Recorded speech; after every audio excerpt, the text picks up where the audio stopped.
Good morning all. In today's class we are just going to discuss about the topics antipyretics, antiseptics and antihistamine, which covers page number 71.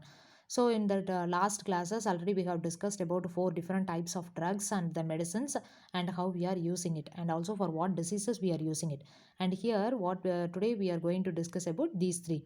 In that first one, if we take this antipyretics, what is the use of this antipyretics means it just gives, it means it also fight against some infections, either it may be bacterial infection or viral infection.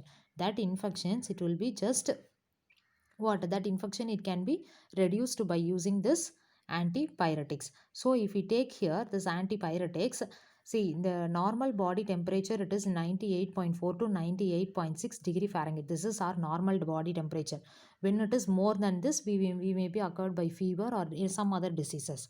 Okay, so usually this is our normal body temperature. And also light fever. Okay, if you are feeling, sometimes we may feel our body temperature, it is a little bit high, and that light fever also sometimes it will be good for our health. Why? Because means, see this light fever, it just fight against this infection, it will destroy that infections whatever we are getting inside.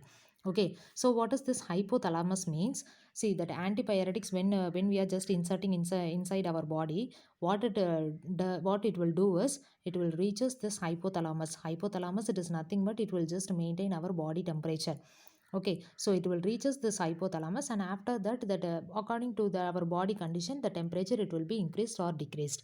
That process it will be done by this antipyretics. So why we are telling that light fever as a good means? Because sometimes we may be just infected by some bacterial infections or some viral infections, and we may cause some light fever. Why? Because that high body temperature, what it causes is it will just helps us to destroy that infections what we are getting inside. Okay, that infections it may be destroyed by this help of antipyretics. Okay, and the next one it is antiseptics.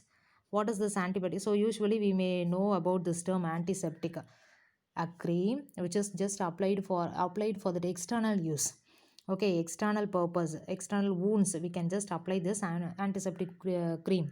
Okay, on that, either for burning sensation or even for any wound.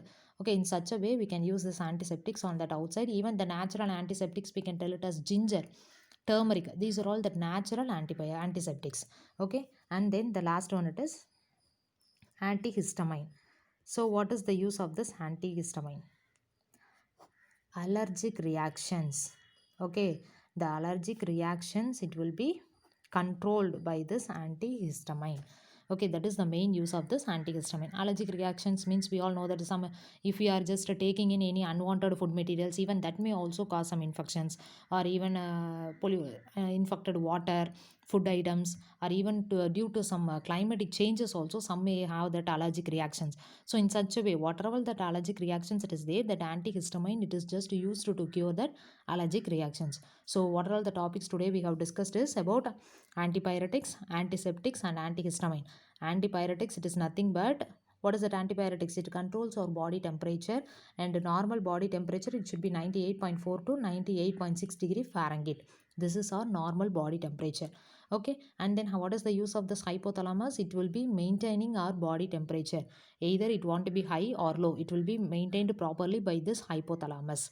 And then antiseptic for that external usage, it means for that external wound or anything, the burning, everything we will use this antiseptics for curing that wounds. And then antihistamine which cures that allergic reactions. Okay.